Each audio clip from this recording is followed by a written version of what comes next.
জীবন মানে মোবাইল, জীবন মানে নাচ, জীবন মানে নর্তকী, জীবন মানে ছবি, জীবন মানে উলঙ্গ দৃশ্য, জীবন মানে সমবয়সী কিছু অসৎ বন্ধুর সাথে ঘন্টার পর ঘন্টা আড্ডা দেওয়া। হায় হায়, এটা কি জিন্দেগি? এটা কি জিন্দেগি? একটা সেজদা দিতে মন চায় না। মুসলমানের ঘরে জন্ম নিয়া এক ওয়াক্ত নামাজ পড়ে না, এত বড় জানোয়ার। এটা মানুষের বাচ্চা হয় কেমনে? এটা মানুষের বাচ্চা হতো না। মুসলমানের বাচ্চা তো পরের খবর বেটা, এ তো মানুষের বাচ্চা না। যার কপালে সেজদা নাই, তুমি মানুষের বাচ্চাই না, এরপরে না তুমি পরের খবর। তুমি মানুষ হইলা কিভাবে? তুমি তো চতুষ্পদ জন্তু, হাইওয়ান। তুমি জানোয়ারে না সেজদা দেয় না, মানুষ সেজদা দিবে না কেন? কথা বলেন না কেন? মানুষকে তো আল্লাহ তাআলা বানাইছেনই সেজদার জন্য, মানুষকে তো আল্লাহ তাআলা বানাইছেনই গোলামির জন্য। আসমান এবং জমিনের সবকিছুই আল্লাহ তাআলাই তোমাদের জন্য অধীনস্থ করে দিয়েছেন, বশীভূত করে দিয়েছেন। অর্থাৎ তোমাদের ব্যবহারের উপযোগী, তোমাদের উপভোগের উপযোগী আল্লাহ তাআলাই করে দিয়েছেন। আল্লাহ তাআলা যদি বাতাসকে আমাদের নিয়ন্ত্রণ করার শক্তি না দিতেন তো বিমান উঠত না। আল্লাহ তাআলা যদি সাগর নদীর পানিকে মানুষের নিয়ন্ত্রণ করার অধিকার সুযোগ না দিতেন তো জাহাজ, লঞ্চ, স্টিমার, নৌকা এগুলো চলতো না। সব কিছু আল্লাহ তাআলাই মানুষের অধীনস্থ করে দিয়েছেন। না, এটা লাগবে না, এমনি চলবে, অধীনস্থ করে দিয়েছেন। তাহলে এই সব কিছু আল্লাহ তাআলার নিয়ামত। কি পরিমাণ? আল্লাহ বলছেন গুণে শেষ করতে পারবা না। ওয়া ইন তাউদ্দু নি'মাতাল্লাহ লা তুহসুহা। আল্লাহ তাআলার নিয়ামত যদি তোমরা গুনতে চাও, কোশ্চিনকালেও গুণে শেষ করতে পারবা না। তো সব কিছু আল্লাহ তাআলার দেওয়া। এখন আল্লাহ তাআলা আমাদেরকে, আমরা গুনতে পারি আর না পারি, সব কিছু জানি বা না জানি, কিন্তু যত কোটি নিয়ামত আল্লাহ মানুষকে দান করছেন তন্মধ্যে সর্বশ্রেষ্ঠ পরিপূর্ণ পূর্ণাঙ্গ নিয়ামত হলো আল্লাহ তাআলা যাকে ঈমান দান করেছেন। আল্লাহর প্রতি ঈমান, লা ইলাহা ইল্লাল্লাহ, এই কালেমায়ে তয়্যিবা, এই বোধ, এই বিশ্বাস, এই ঈমান, এটা আল্লাহ তাআলা যাকে দান করেছেন তাকেই আল্লাহ তাআলা সর্বশ্রেষ্ঠ নিয়ামত দিয়েছেন, পূর্ণাঙ্গ নিয়ামত দিয়েছেন। ঈমানের চাইতে দামি কোনো নিয়ামত নেই, কালেমার চাইতে দামি কোনো দৌলত নেই, দৌলত নেই। কোরআনুল কারীমের মধ্যে আছে, আল্লাহ তাআলা বলেন ওয়া আসবাগা আলাইকুম নি'আমাহু যাহিরাতাও ওয়া বাতিনা।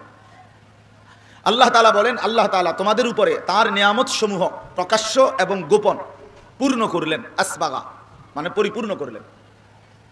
তাফসীরের মধ্যে আছে, ইমাম মুজাহিদ রাহমাতুল্লাহি আলাইহি সাহাবীদের পরে তাবেঈদের মধ্যে সর্বশ্রেষ্ঠ মুফাসসিরদের একজন ছিলেন, মুজাহিদ ইবনে জাবার রাহমাতুল্লাহি আলাইহি, হযরত আব্দুল্লাহ ইবনে আব্বাস রাদিয়াল্লাহু তাআলা আনহুমার ছাত্র। এই তিনি বলেন যে আল্লাহ যে বললেন আল্লাহ তাআলা তার বান্দার উপরে প্রকাশ্য এবং গোপন সমস্ত নিয়ামত পরিপূর্ণ করলেন, এটা কখন? নিয়ামত পরিপূর্ণ হয় কখন? বান্দা পরিপূর্ণ নিয়ামত পায় কখন? উনি বলছেন যখন কোনো বান্দা কালেমা লা ইলাহা ইল্লাল্লাহের দৌলত পায়, এই নিয়ামতটা পায়, ঈমান যখন পায় তখনই সে নিয়ামত পূর্ণ পায়। এজন্য ঈমানবিহীন, কালেমার বাঁধনবিহীন, লা ইলাহা ইল্লাল্লাহর সম্পর্কবিহীন কেউ যদি গোটা দুনিয়ায় 1000 পায়, সে কিছুই পায় না। তেমন উল্লেখযোগ্য কিছু না, তেমন উল্লেখ করার মতো কিছুই না, কিছুই না। বরং ঈমানই সর্বশ্রেষ্ঠ নিয়ামত। কালেমা লা ইলাহা ইল্লাল্লাহ এটাই শ্রেষ্ঠতম নিয়ামত, এটাই নিয়ামত। হাদিসের মধ্যে আছে, আল্লাহর নবী সাল্লাল্লাহু আলাইহি ওয়াসাল্লাম বলছেন, 7 আসমান জমিন যদি এক পাল্লাতে রাখা হয় আর কালেমা লা ইলাহা ইল্লাল্লাহ, আল্লাহর প্রতি ঈমান, আল্লাহকেই সবকিছু মনে করা, আল্লাহর কাছ থেকে সব প্রত্যাশা পূরণ করা, জিন্দেগির সমস্ত চাওয়া পাওয়ার জন্য শুধু আল্লাহকেই একমাত্র মনে করা, এই বিশ্বাস, এই অনুভূতি, এই জিন্দেগি, এইটা ঈমান, কালেমা, এটা যদি এক পাল্লায় রাখা হয়, রাসূলুল্লাহ সাল্লাল্লাহু আলাইহি সাল্লাম বলেন নিঃসন্দেহে কালেমার পাল্লাটাই ভারী হবে, কালেমার পাল্লাটাই ভারী হবে। কোরআনুল কারীমের মধ্যে আল্লাহ তাআলা বলেন ইলাইহি ইয়াসআদুল কালিমুত তাইয়্যিব ওয়াল আমালুস সালিহু ইয়ারফাউহু। আল্লাহর নিকট প্রথম উঠে গ্রহণ করে কালিমায়ে তাইয়্যিবা লা ইলাহা ইল্লাল্লাহ। বান্দার প্রথম আমল কোনটা আল্লাহ গ্রহণ করে? সেটা হলো কালেমা। এরপরে যত নেক আমল হলো আমালুস সালিহ, এরপরে ওযু, গোসল, নামাজ, রোজা, হজ, যাকাত, জিকির, তেলাওয়াত, দান, সাদাকা, যত নেক আমল, বাকি সমস্ত নেক আমল এরপরে ওই কালেমাকে, ওই ঈমানের সাথে যুক্ত হয়ে উপরে উঠতে থাকে। তবে প্রথম শর্ত হলো আগে ঈমান জমা দাও, আগে কালেমা জমা দাও, আগে লা ইলাহা ইল্লাল্লাহ জমা দাও। কোরআনুল কারীমের মধ্যে আছে, আল্লাহ তাআলা বলেন আলাম তারা কাইফা দারাবাল্লাহু মাসালান কালিমাতান তাইয়্যিবাতান কাশাজারাতিন তাইয়্যিবা। আল্লাহ তাআলা বলেন কালিমা তাইয়্যিবা লা ইলাহা ইল্লাল্লাহ এর উদাহরণ হলো একটি পবিত্র গাছের মতো। কেমন গাছ? যেই গাছের শেকড় সাতবক জমিনের নিচে, যেই গাছের ডালপালা সাত আসমানের ঊর্ধ্বে আল্লাহর আরশ পর্যন্ত। এই এত বড় বিস্তীর্ণ গাছ, এইটা যেমন কালেমা তাইয়্যিবা লা ইলাহা ইল্লাল্লাহ তেমন তেমন আসলুহা সাবিতুন ওয়া ফারউহা ফিস সামা। এটারই বলে কালেমা তাইয়্যিবা। এটাই ঈমান, অর্থাৎ লা ইলাহা ইল্লাল্লাহ, আল্লাহ ছাড়া আর কোনো ইলাহ নাই, জিন্দেগীর কোনো বিষয়ে আর কেউ নাই, শুধুই আল্লাহ। হাসি কান্না, আনন্দ বেদনা, সুখ দুঃখ, প্রাপ্তি অপ্রাপ্তি, শান্তি স্বস্তি নিরাপত্তা, দুঃখ পেরেশানি অস্থিরতা, সবকিছুই নিয়ন্ত্রণ করে শুধুই একজন, তিনি আল্লাহ। হাসলেও আল্লাহ হাসায়, কাঁদলেও আল্লাহ কাঁদায়, সুখে থাকলেও সুখে আল্লাহই রাখে, আর অসুখ বিসুখ দুঃখ পেরেশানিতে ফেললেও আল্লাহই ফেলে, আল্লাহই ফেলে। এই যে কথাইটা, এইটা কলিজার মধ্যে বসা, দিলের মধ্যে এই কথা বসা, এটা সর্বশ্রেষ্ঠ নিয়ামত, এটা সর্বশ্রেষ্ঠ নিয়ামত। কালেমার বাঁধন, ইমানের বাঁধন। আমি সুখে থাকলেও আমার আল্লাহ, আমি দুঃখে থাকলেও আল্লাহ। 30 বছর আমার কোনো সন্তান নাই, তবুও আমি আল্লাহকেই ডাকবো। আবার আমার 6 জন সন্তান আছে, তবুও আমি আল্লাহকেই ডাকবো। প্রতিদিন আমার উপার্জন ঠিক মতো হয়, তবুও আমি আল্লাহকেই বুঝি। আমার উপার্জন ঠিক মতো এখন হয় না, তবু আল্লাহকে ডাক। এইটা হলো ঈমান। হার হালাতে, সকল অবস্থায়, জীবনের সব বিষয়ে আল্লাহর দিকে ফেরা, আল্লাহর দিকে ফেরা, আল্লাহর দিকে ফেরা। এটা সর্বশ্রেষ্ঠ নিয়ামত।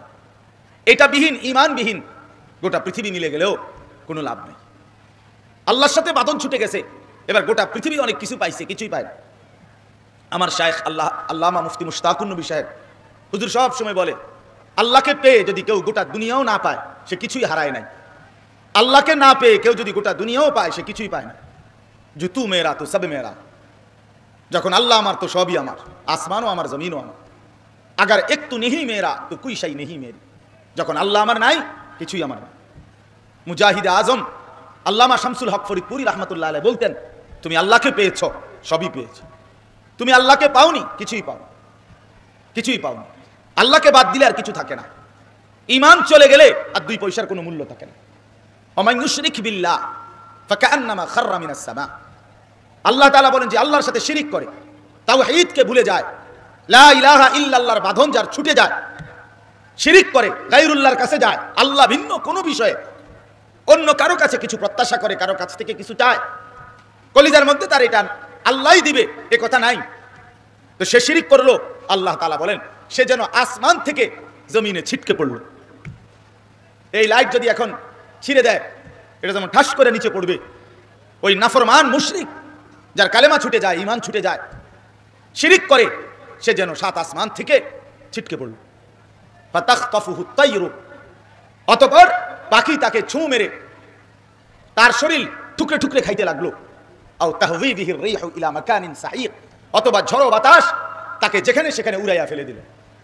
আজকে দেখেন, যত মুসলমান পুরুষ কিংবা নারী, যুবক কিংবা বয়স্ক আল্লাহ থেকে ছুটে গেছে, ঈমানের বাঁধন ছেড়ে দিছে, আল্লাহর সাথে সম্পর্ক ত্যাগ করে দিছে, তাদের জিন্দেগির কোনো নিয়ন্ত্রণ নেই।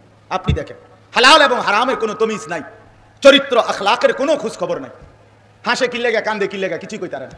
অসংখ্য লাখ লাখ যুবক যাদের ঈমানের সাথে, আল্লাহর সাথে সম্পর্ক নাই, নামাজের সাথে সম্পর্ক নাই, আল্লাহর সাথে বন্ধন নাই, এগুলোর চেহারা দেখেন, সুরত দেখেন, চুল দেখেন, জামা দেখেন, পরনের কাপড় দেখেন, সারা দিনের ঘোরাফেরা দেখেন, পাগল না ছাগল না তার সিরা, আপনি বুঝতেন না।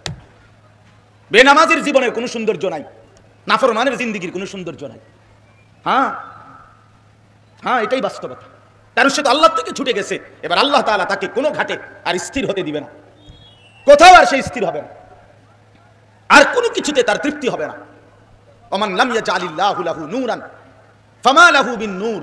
আল্লাহ বলেন, আমার আলো থেকে যে বঞ্চিত, তার জন্য আর কোথাও কোনো আলো নাই, আলো নাই। 43 বছরে আমার বয়স, 43 বছরে আর জামা বদলাইতে হয় নাই, গেঞ্জি বদলাইতে হয় নাই, ডিজাইন দাড়ির ডিজাইন বদলাইতে হয় নাই, টুপির ডিজাইনও বদলাইতে হয় নাই, নামাজের টাইম বদলাইতে হয় নাই, জিন্দেগির কোনো কিছু বদলাইতে হয় নাই।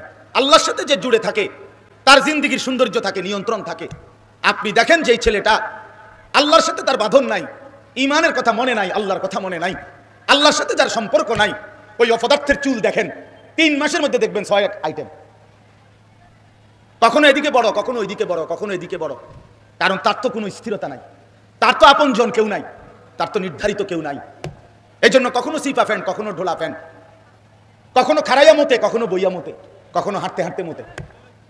কারণ তার তো কারো আল্লাহর সাথে তার সম্পর্ক ছুটে গেছে। এবার আর সে বনে বাদারে যেখানে সেখানে পাগল ছাগলের মতো ঘুরে। হ্যাঁ, যে নাফরমানগুলো, হারাম উপার্জনকারীগুলো আপনি দেখেন, আল্লাহর থেকে ছুটে গিয়ে হারামের পিছনে ছুটছে, এদের জীবনের কোনো স্থিরতা না। সুদের টাকা, ঘুষের টাকা, কিস্তির টাকা, যত রকমের হারাম টাকা ওজনে কম দিয়া, ধোকা দিয়া, বাটপারি করিয়া, সিটারি করিয়া, মিথ্যা বইলা, কাস্টমারকে ঠকাইয়া এতভাবে কামাই করে, কিন্তু আপনি জিজ্ঞাসা করবেন কিস্তি শেষ হয় না, অভাব শেষ হয় না, অভাব শেষ হয় না। কারণ তুমি অভাব যিনি দূর করে তার থেকে তো সম্পর্ক ছেড়ে দিছো। হৃদয়ের স্বস্তি যিনি দেয়, অন্তরের প্রশান্তি যিনি দেয়, তার থেকে তো সম্পর্ক বিচ্ছিন্ন করে ফেলছো। এই জন্য আল্লাহকে ছেড়ে দিলে আর কোথাও তার স্থিরতা হয় না, স্থিরতা হয়। যে মহিলা বেপর্দা, সে আল্লাহর হুকুম মানে আল্লাহর বাঁধন ছুঁড়ে ফেলছে। ফলে কি হয়েছে, এবার আর কোনো পুরুষে বেডির তৃপ্তি নাই। বেডির কথা হইলো আমি হাঁটতে থাকি, বেডই দেখতে থাকুক। কয়জন দেখলে আপনার তৃপ্তি হবে না আমার জানা নাই, আপনি জিজ্ঞাসা করেন। একজন বেপর্দা নারীকে বলেন, একটা বেপর্দা মেয়েকে বলেন যে হে অসভ্য নারী, কত পুরুষ তোমারে দেখলে তোমার তৃপ্তি হবে? সে বলবে জানা নাই, তার জানা নাই, জানা নাই। আল্লাহ থেকে ছুটে গেলে, আল্লাহর বাঁধন ছেড়ে দিলে জিন্দিগির আর নিয়ন্ত্রণ থাকে না, আর নিয়ন্ত্রণ থাকে না। না চেহারার, না সুরতের, না আখলাকের, না পোশাকের, না জিন্দিগির, কোনো কিছুর থাকে না। এই জন্য এক মানুষের সবচেয়ে বড় নিয়ামত ঈমান।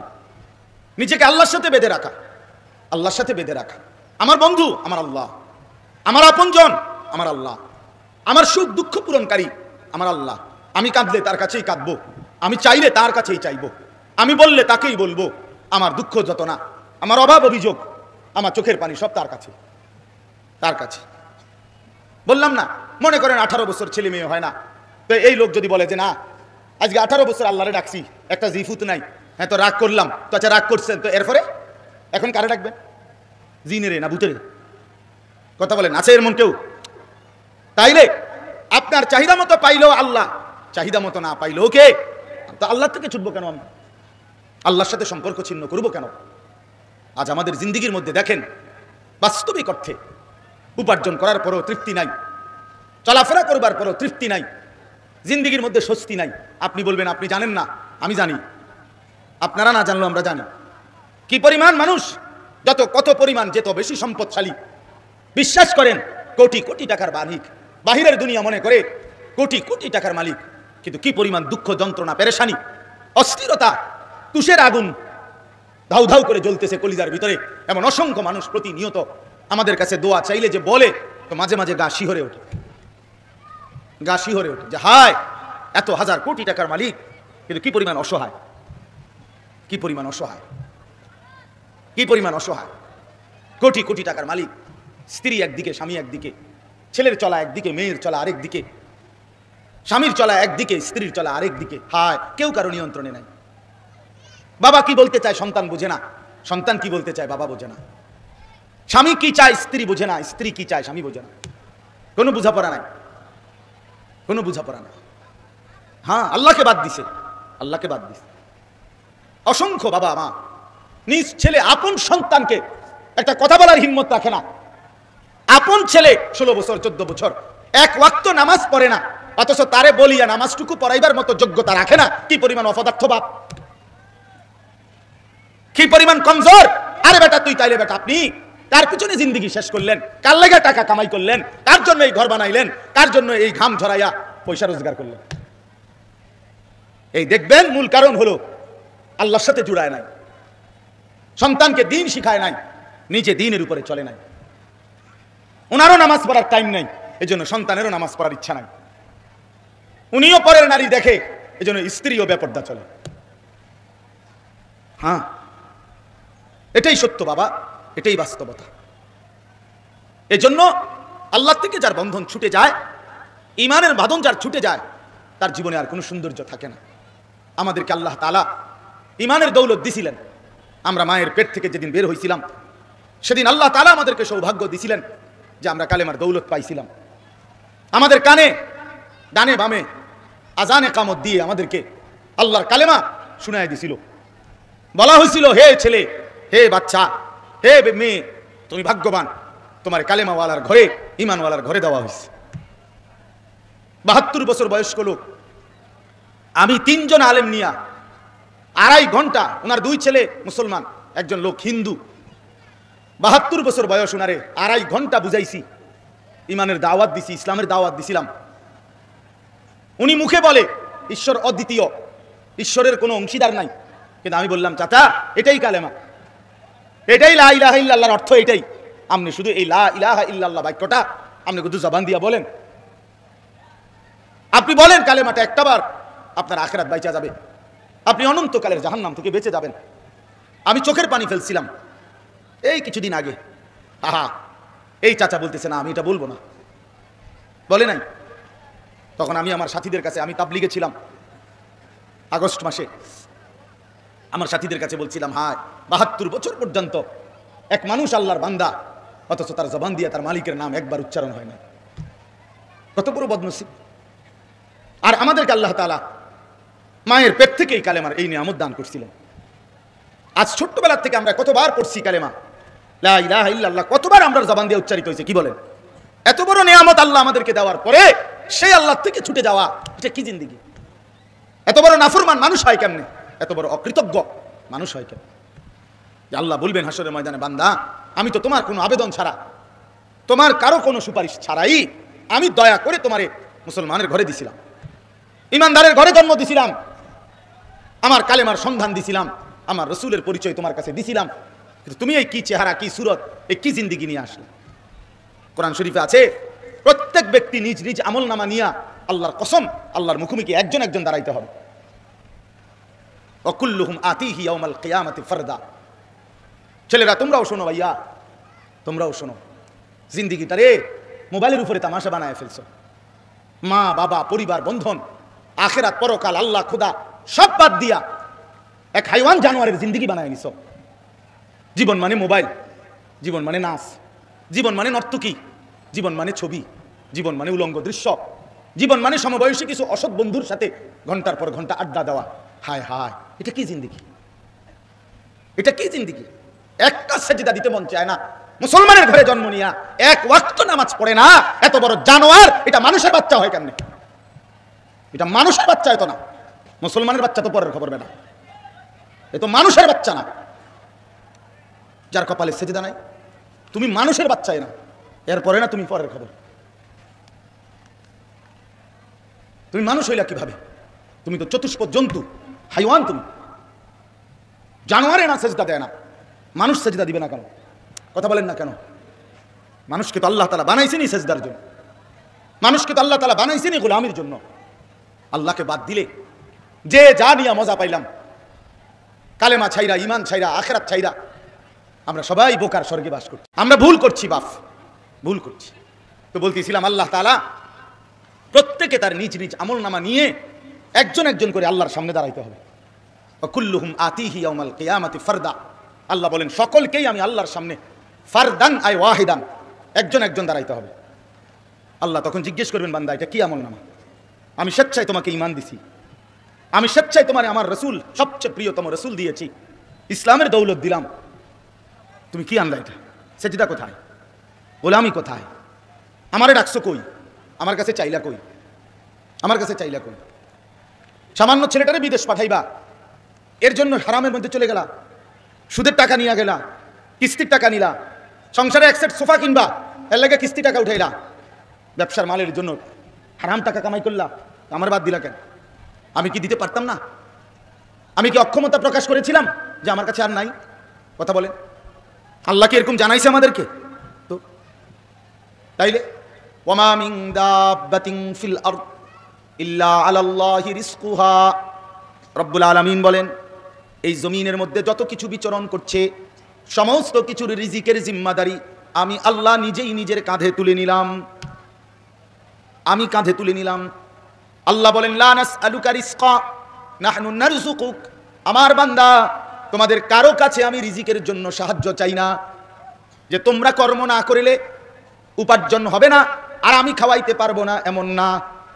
বরং আমার ফয়সালার কারণেই তোমরা কেউ রোজগার করো, আবার আমার ফয়সালা না থাকার কারণে অনেকেই অক্ষম হয়ে বসে থাকো।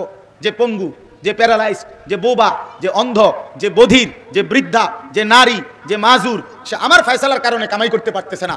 তুমি করতেছো, এটাও আমি আল্লাহর ফয়সালার কারণে। ঠিক না বলেন না কেন? আমার ফয়সালার কারণে। লা নাসআলুকা রিজকা, আল্লাহ তাআলা বলেন আমি তোমাদের কারো কাছে রিজিক চাই না। নাহনু নারযুকুক, আমি একাই রিজিক দেব।